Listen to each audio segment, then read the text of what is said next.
Olá a todos, sejam bem-vindos ao canal Pensando Bem. Hoje eu gostaria de falar sobre a PL das fake news. Gostaria de ver com vocês informações de 3 sites: o site bbc.com, o site blog.google. Nós vamos falar um pouco sobre uma das leis que é citada no PL, no substituto da PL, né, que eu peguei do site da Câmara, que é a Lei 14.197. E nós vamos falar também do próprio projeto, né, que busquei aqui no Câmara.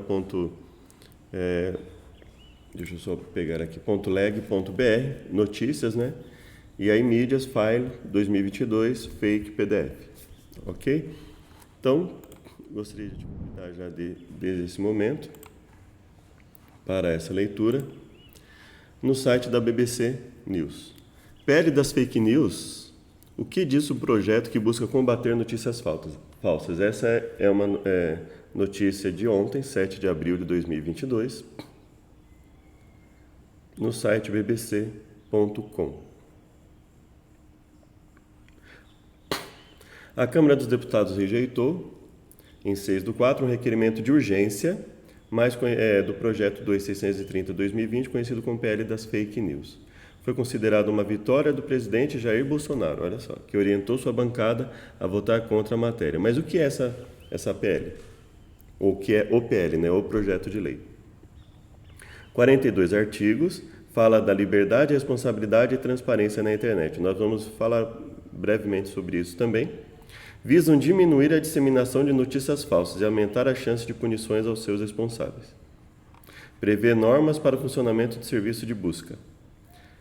É diferente do que passou pelo Senado, da Câmara, e, se for aprovado, deverá ser apreciado novamente pelos senadores. É fruto de anos de debate entre parlamentares, gigantes da tecnologia e organizações governamentais. É tão polêmico que é criticado por praticamente todos os atores envolvidos.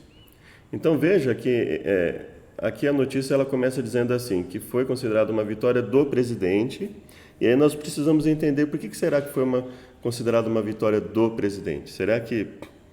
O que será que aconteceu, né?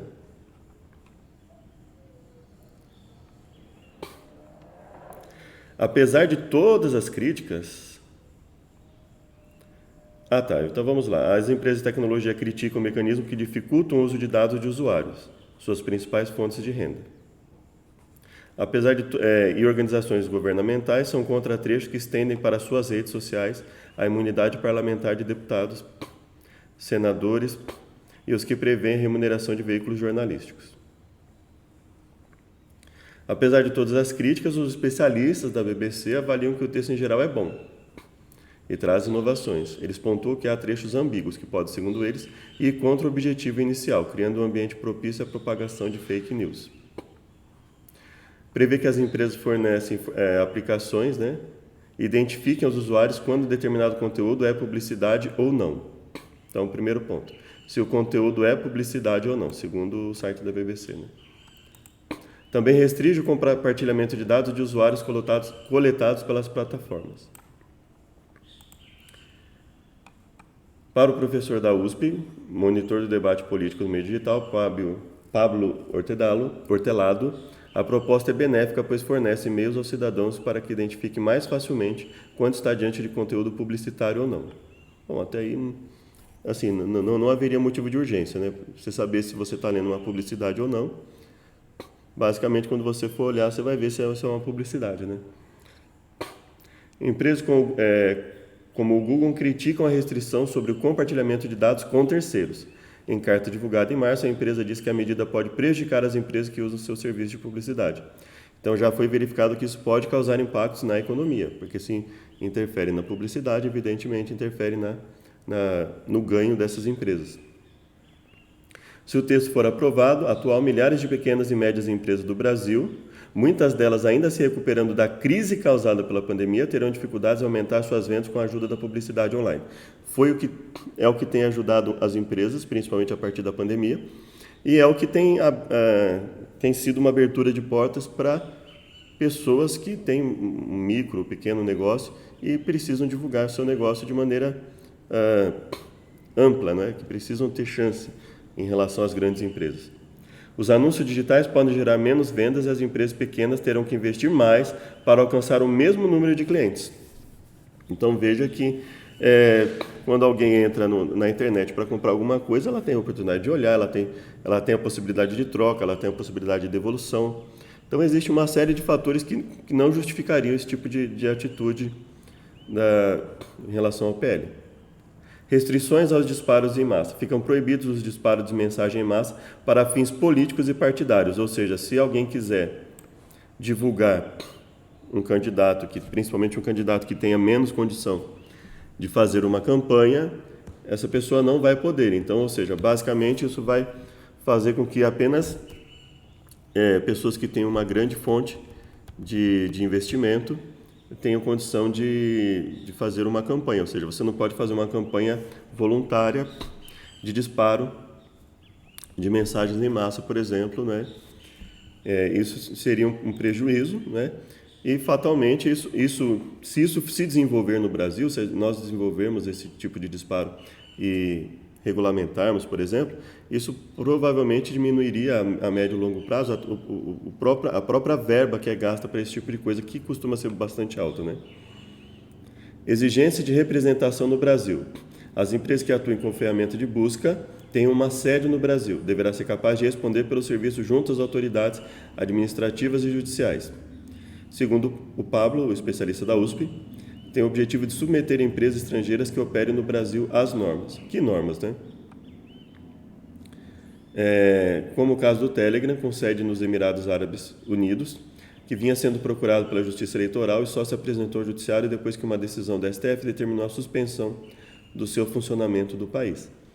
Eu acredito que você vai ter oportunidade de olhar como isso ocorreu, qual foi o contexto em que tudo isso ocorreu, né? E o que estava sendo exigido do Telegram. A falta de uma representação dificulta a aplicação de sanções. O problema não é a questão das sanções, né? Eu acredito que o problema é como essas sanções vão ser dadas, quais vão ser os critérios. Diante do contexto atual que nós temos no Brasil, é um tanto preocupante. Terão que publicar relatórios semestrais. As empresas não são obrigadas a fornecer esses dados. Para o advogado e diretor executivo do Internet Lab, Francisco Brito Cruz, a transparência sobre o funcionamento seria um ganho para a sociedade porque permitiria uma melhor compreensão sobre a dimensão de problemas como a disseminação de notícias falsas. E aí nós voltamos novamente. Quem vai definir o que são notícias falsas? Né? Qual vai ser o critério? Empresas como o Google criticaram a proposta. Diz que a divulgação de dados sobre o funcionamento dos sistemas de publicidade da empresa poderia favorecer agentes mal intencionados que poderiam manipular essas informações e potencializar o alcance de conteúdo indevido. Divulgar esse tipo de dado não ajudará na luta contra a desinformação. Ao contrário, oferecerá a agentes mal intencionados um guia sobre como contornar as proteções dos nossos sistemas. Então, o que o Google está dizendo é o seguinte: isso é uma técnica que, se você torna pública, você facilita o contorno disso, burlar esse tipo de sistema. Então, ele falou, não é a melhor alternativa tornar tudo isso público, como as empresas estão fazendo, o que elas estão fazendo exatamente, né?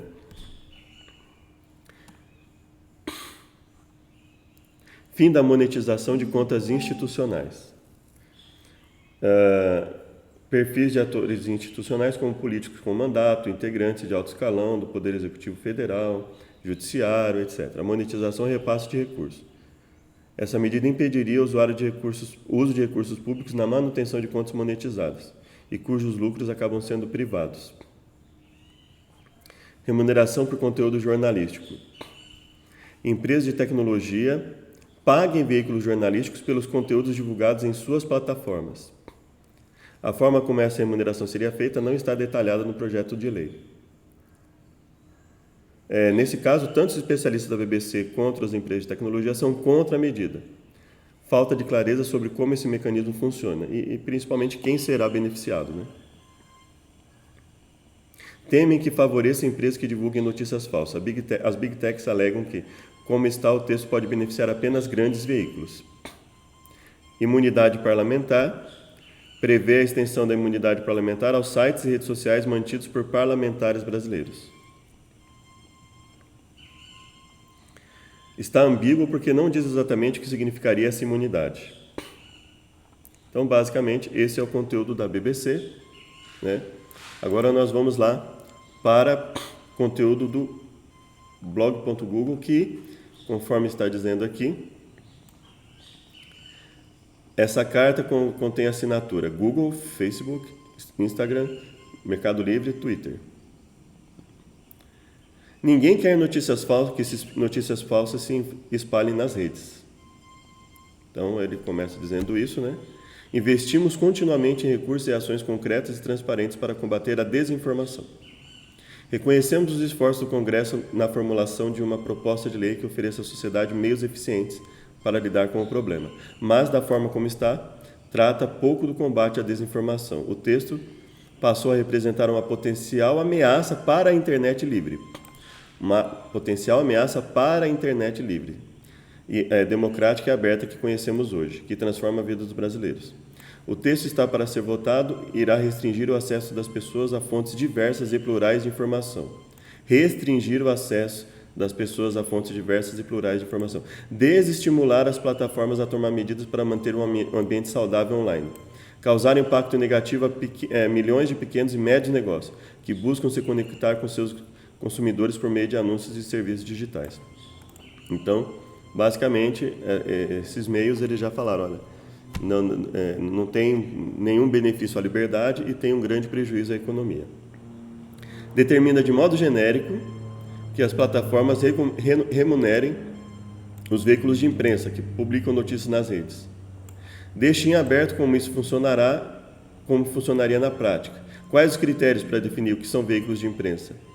Também não reconhece esforços de parcerias que as plataformas estabeleceram ao longo dos anos com veículos de imprensa, ou seja, desqualifica tudo que os mecanismos já fizeram com os veículos de imprensa e obriga eles a serem remunerados.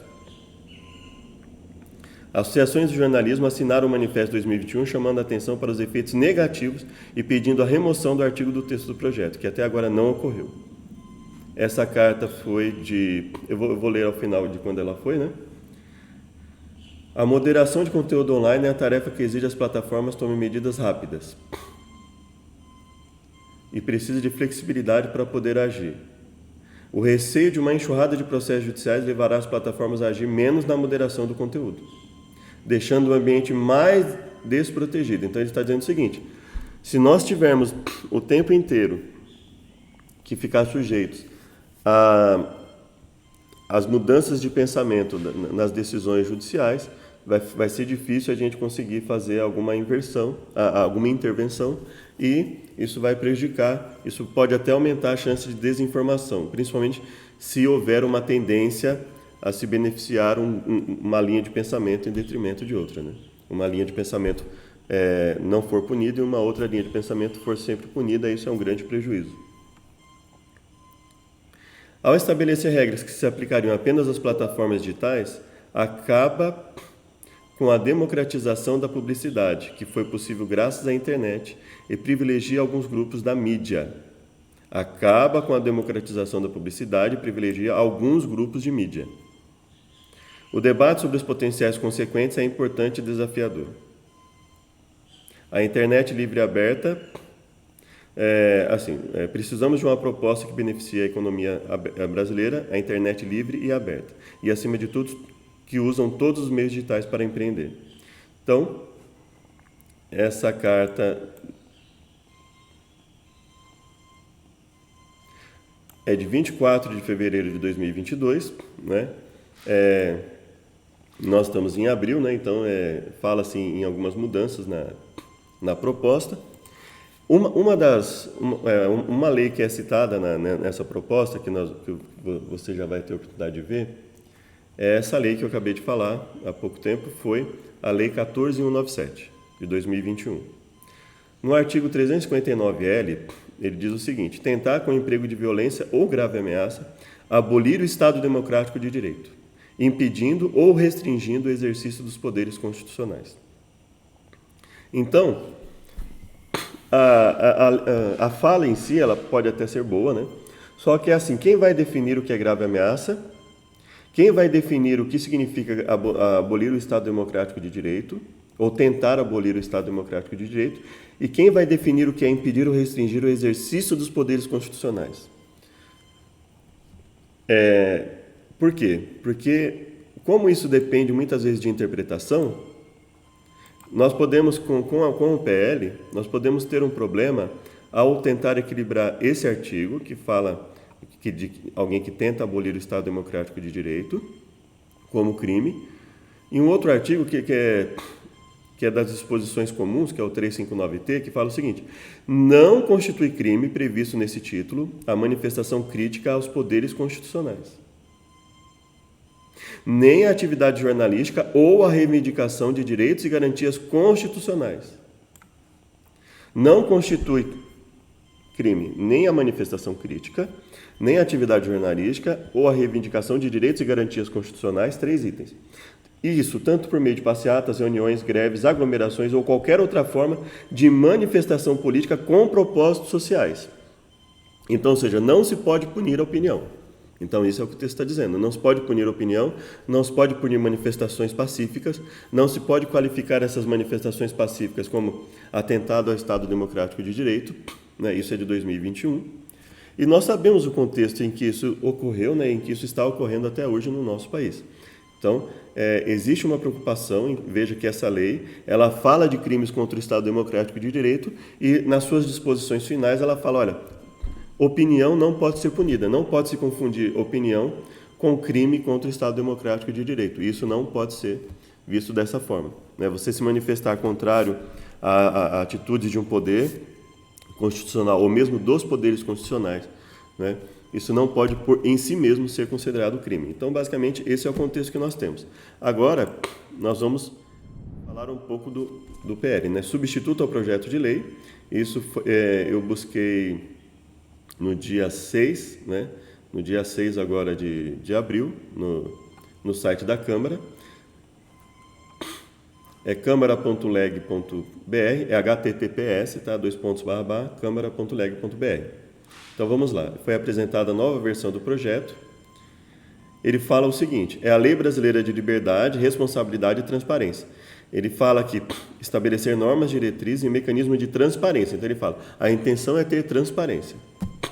Não implicarão restrição ao livre desenvolvimento da personalidade individual, manifestação artística, intelectual, conteúdo satírico, religioso. Existe um grande problema hoje quando alguém vai se manifestar com pensamento religioso, principalmente se ele for um cristão tradicional, pelo menos é assim que eu entendo, né, assim que eu vejo. Político, né, manifestações políticas que sejam contrárias a ações de determinados representantes dos poderes, elas também são constantemente chamadas de forma negativa, né? A Constituição já garante isso aqui. E ele fala que não implicará essa restrição, porque essa restrição constituiria uma ofensa ao artigo 5º da Constituição Federal. É isso que ele diz. Será pautada pelo princípio da liberdade de expressão e de imprensa, né? E aí nós já vimos que os próprios órgãos de divulgação e de imprensa já disseram que o conteúdo pode ser prejudicial, né? Não sei se com as mudanças eles mudaram de opinião com relação a isso. Garantia dos direitos de personalidade, etc., garantia da confiabilidade e integridade dos sistemas, vedação à discriminação ilícita ou abusiva dos usuários. Aí, tendo em vista o contexto que nós vivemos, né, as vedações que já existem quando alguém coloca um pensamento contra algum membro de um dos poderes, do judiciário, executivo e etc., né, nós temos... como isso aqui vai ser efetivado? O que vai ser considerado discriminação lícita ou ilícita? O que será uma vedação adequada e uma vedação abusiva, né? Quem vai considerar isso? Proteção aos consumidores, acesso amplo aos meios de comunicação. Ora, se você diminui a chance de divulgação, como é que você está dando um acesso amplo aos meios de comunicação? Estímulo à associação para a autorregulação, livre iniciativa. Então, assim, nós não vamos ler o projeto todo, né? Levaria muito tempo. Fala do fortalecimento do processo democrático, tem como objetivo o fortalecimento do processo democrático. Então, dá a entender que Nesse fortalecimento do processo democrático, as ideias plurais teriam um aumento da sua força, ou seja, não se poderia punir as ideias contrárias a um determinado grupo, por exemplo.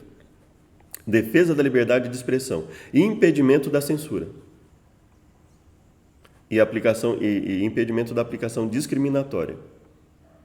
Garantia de transparência, contraditório. Adoção de mecanismos de informação sobre contratação e remuneração de impulsionamento.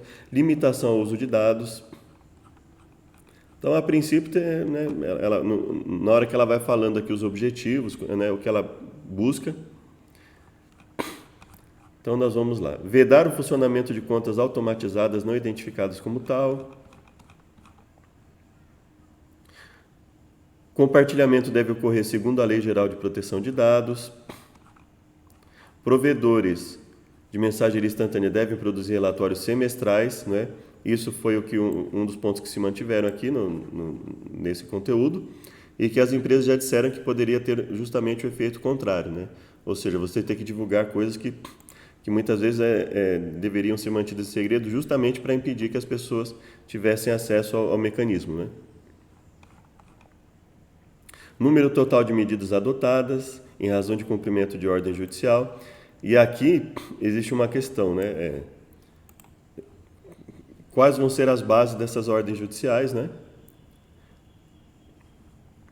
Sinalização das que foram revertidas pelo provedor.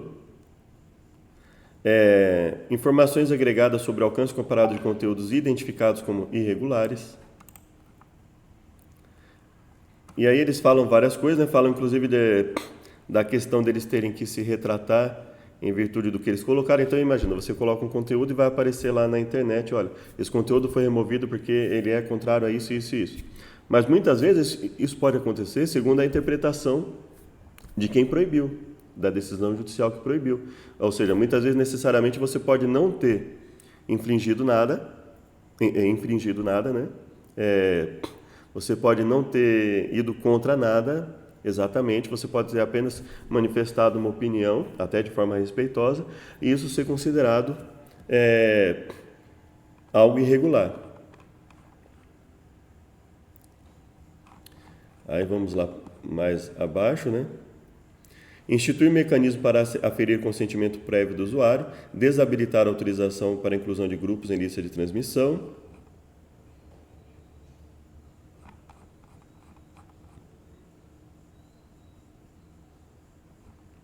A autoridade judicial pode solicitar informações sobre denúncias de outros usuários. E como isso será tratado, né? E assim, que denúncias, né? Primeiro tem que definir o que é denúncia e que denúncia e qual seria o critério para averiguar essas informações sobre denúncias, né?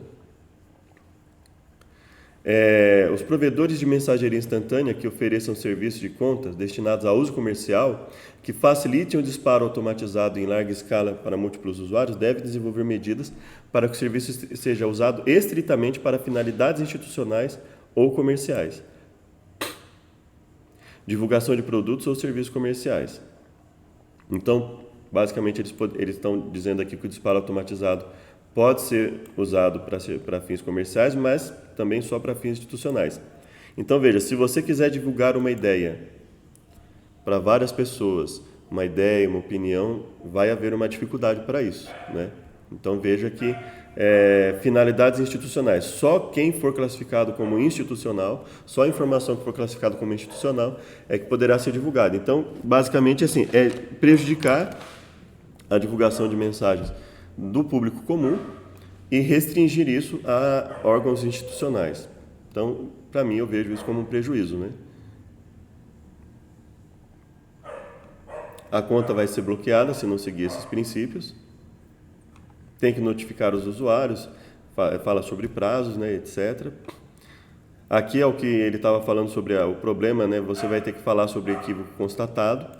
E assim, e se a empresa fizer alguma averiguação, e o judiciário é que vai definir, por exemplo, se houve um equívoco ou não. Então, foi isso que a empresa colocou. Ela vai ficar preocupada com o que vai ser colocado, né? Como isso vai ser tratado.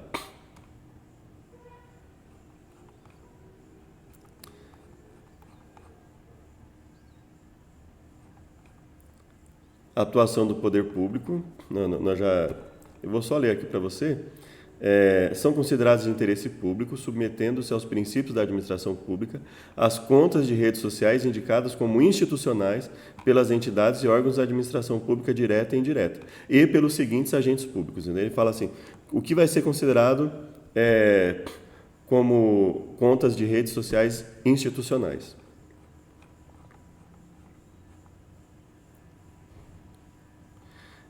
Quando da aplicação de termos e políticas de uso próprio que impliquem medidas restritivas da liberdade de expressão sobre as contas de interesse público, deve substituir na própria conta do usuário o conteúdo tornado indisponível. Então, ou seja, vai haver uma fiscalização, vai ser verificado, vai ser informado por que a conta está sofrendo alguma restrição.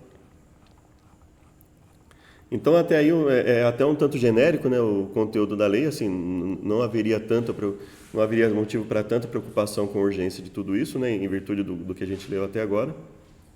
Até existem os problemas, aparentemente eles se mantêm na forma como ele está sendo apresentado, né? E veja o seguinte: a administração pública não deverá destinar recursos públicos para publicidade em sítios eletrônicos e contas em redes sociais que promovam o discurso destinado a cometimento de crime contra o Estado Democrático de Direito, na forma da Lei 4197, que foi o que a gente acabou de ler, que fala lá sobre, por exemplo, violência ou grave ameaça contra os poderes, contra o Estado Democrático de Direito, né, os poderes constitucionais. E a mesma lei ela fala o seguinte, olha, só que a manifestação da opinião contrária aos poderes constitucionais não pode ser classificado como crime. E nem passeatas, manifestações pacíficas não pode ser considerado como crime, né? E aí, ou seja, considerando pessoas e grupos que tiveram problema com relação ao repasse de verbas, devido a, inclusive até que tiveram valores bloqueados, né? E considerando os motivos desses bloqueios, é preocupante, né? É preocupante que eles queiram fazer uma lei que dê mais força a esse tipo de situação, considerando a forma politizada das decisões atuais que tem restringido determinados conteúdos, restringido o pagamento para essas pessoas, né, os ganhos que elas conseguem ali pelos seus canais. E aí fala discriminação e incitação à violência contra a pessoa, né, em virtude de convicções filosóficas ou religiosas. É assim, aí você poderia pensar, né, refletindo com você nas pesquisas que você faz, já não existe discriminação contra convicções filosóficas ou religiosas contrárias a uma determinada linha de pensamento? Eu entendo que sim, né? Eu entendo que já existem essa discriminação, né? E se não houver uma determinação clara de que crimes seriam esses, né? E de como seria analisada essa discriminação, uma convicção filosófica ou religiosa legítima, ela pode ser classificada como uma discriminação, né? Porque as equiparações, né? Quando a gente tem, isso aqui, tal atitude é equiparada ao tal crime. E assim, essa equiparação pode ser feita a qualquer momento. Isso pode prejudicar bastante as pessoas nas suas opiniões, né? Você pode dar uma opinião e falar, não, isso aqui está equiparado a um tal crime. Ou seja, basicamente a criação de um crime. A Constituição diz assim, não há crime sem lei que o defina, sem lei anterior que o defina, nem pena sem prévia cominação legal. E o que nós vemos é um risco de cada vez mais haver um crime definido posteriormente. Você tem uma atitude e aí alguém vai lá e reclama e o setor judiciário diz assim, não, nós vamos pegar essa atitude e equiparar a um crime. E essa equiparação já valeu para quem cometeu, para quem falou. Então, ou seja, seria a estipulação de um crime no momento posterior e outra. Você pode criar crimes simplesmente por decisão judicial. Quando você faz uma série de equiparações, você vai criando o crime por decisões judiciais. Isso pode ser um grande problema, porque mesmo hoje a dificuldade que já existe da manifestação da opinião no Brasil pode aumentar ainda mais. Porque tanto aqueles que já se manifestaram de forma não criminosa pode ser considerados, a atitude deles pode ser considerada crime, e outra, isso vai restringir, porque as pessoas vão ficar com medo de se manifestar e ter suas atitudes consideradas crime, né? Então é bastante preocupante, né, que isso seja colocado de uma forma tão genérica, né? Essa é a preocupação, pelo menos, que eu tenho, de isso ser considerado de forma tão genérica.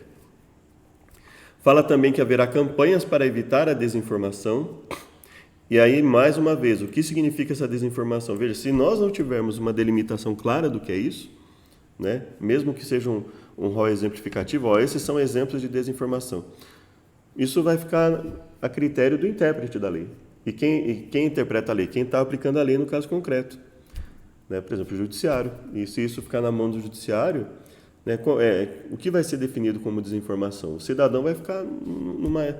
Hoje em dia nós temos já uma insegurança jurídica muito grande e nós teremos uma insegurança ainda maior. Considerando o contexto que nós vivemos, as pessoas que se manifestarem com ideias contrárias ao que a grande mídia e alguns setores do nosso país querem determinar como informação válida, vai ser basicamente minar cada vez mais o debate. Né? Você vai deixar nas mãos de um grupo só a manifestação de opinião.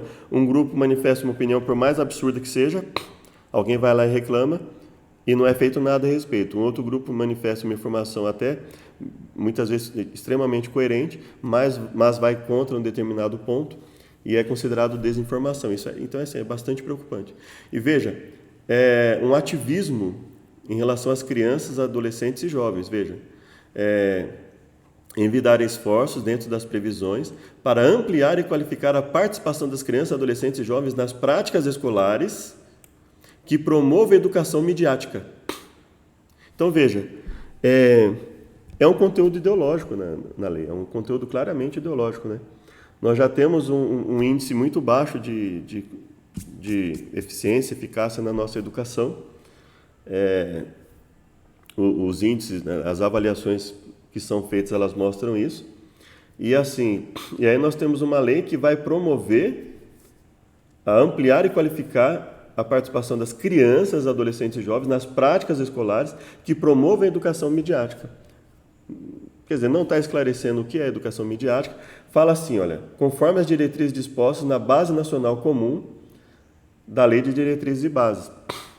Né? Mas assim, de forma genérica, não está falando exatamente como, né, está falando dentro dos princípios da Lei de Diretrizes e Bases. Considerando a linha de pensamento, se você olhar os vídeos que falam a respeito de como que linha de pensamento tem sido incentivada nas escolas, eu acredito que existe um motivo muito claro para isso.